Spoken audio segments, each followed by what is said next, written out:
you know, at the threshold of the dreams that you want to achieve. Please sit down, it's going to be slightly longer. And you know, you guys are going to actually determine how the environment around you is going to progress along with you. You must know that at no point in your life is something impossible. At no point. You could be in a place, you could be born and brought up in a place like Bihar, like I have done, and be a big enough star to come and talk to people in Coimbatore as a star.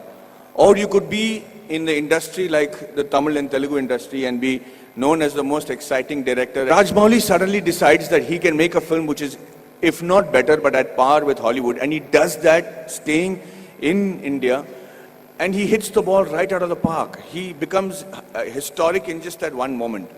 There is a huge lesson to be learned on things like that. Everybody keeps saying success is when the right opportunity meets the right preparation, right?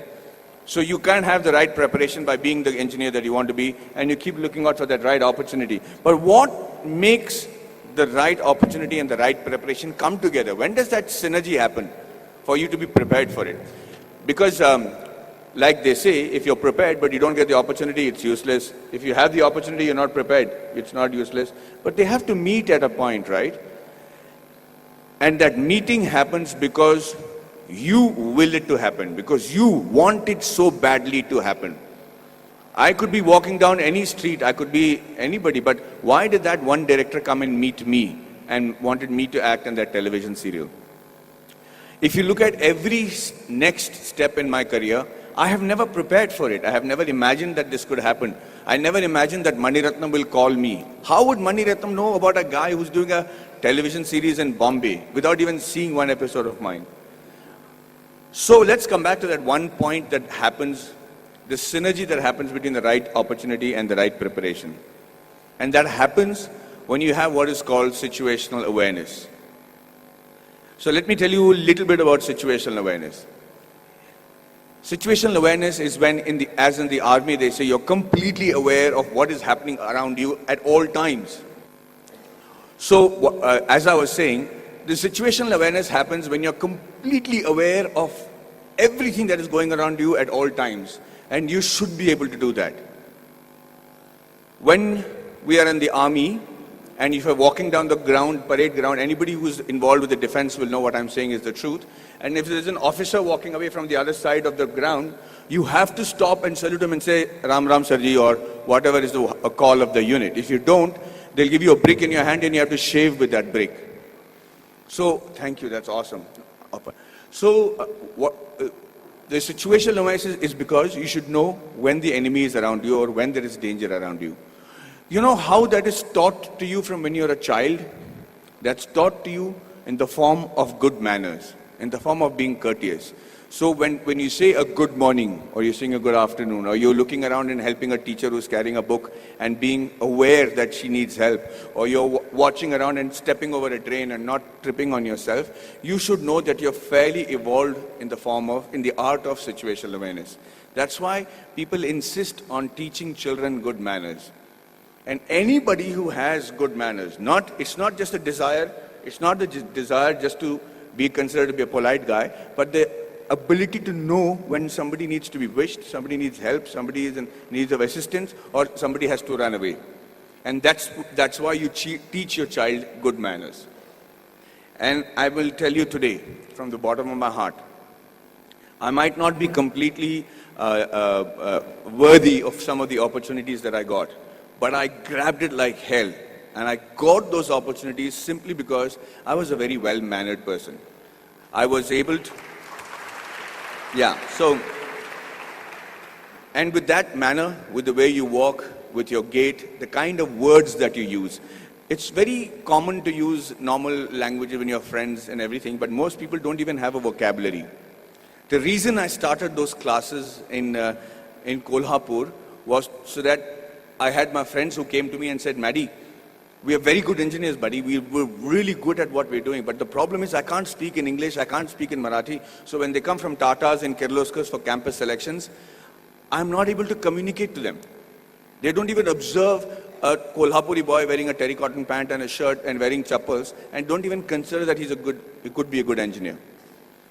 So I said, the fault lies with you guys.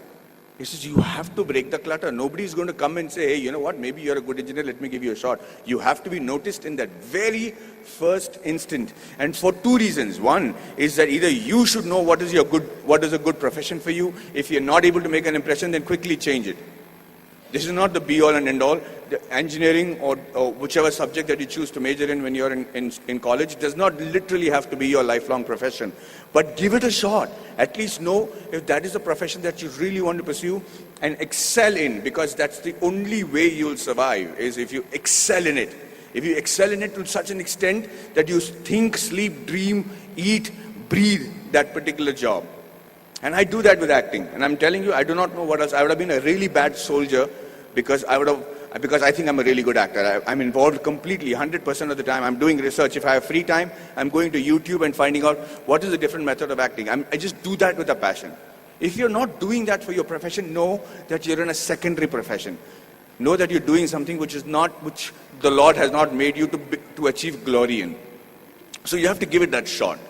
Now, what I'm trying to tell you is that Kolhapuri friends of mine who then came to me and I said, okay, let's try and see if we can change that. So at 5 o'clock in the morning, they would come to my room, we'll go to the terrace, and I started teaching them how to present themselves in the interview. Things that I had the good fortune of doing because I had many interviews and many group discussions to attend.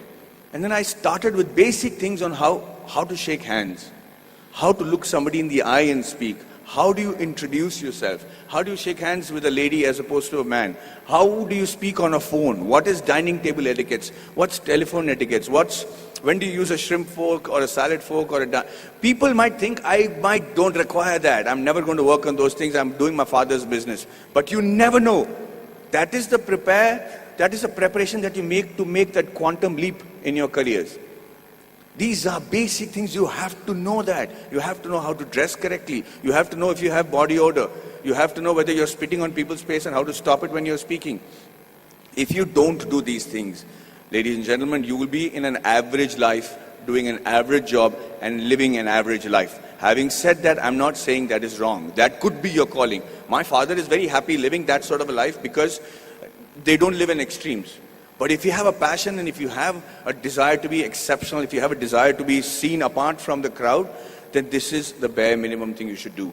So when these guys went for the interview the next time in Kolhapur, I made it a point to call the Tatas and say, hey, you know what is wrong? Because I am from Jamshedpur, from the Tata Steel town. I knew the officers, I knew the senior gentlemen.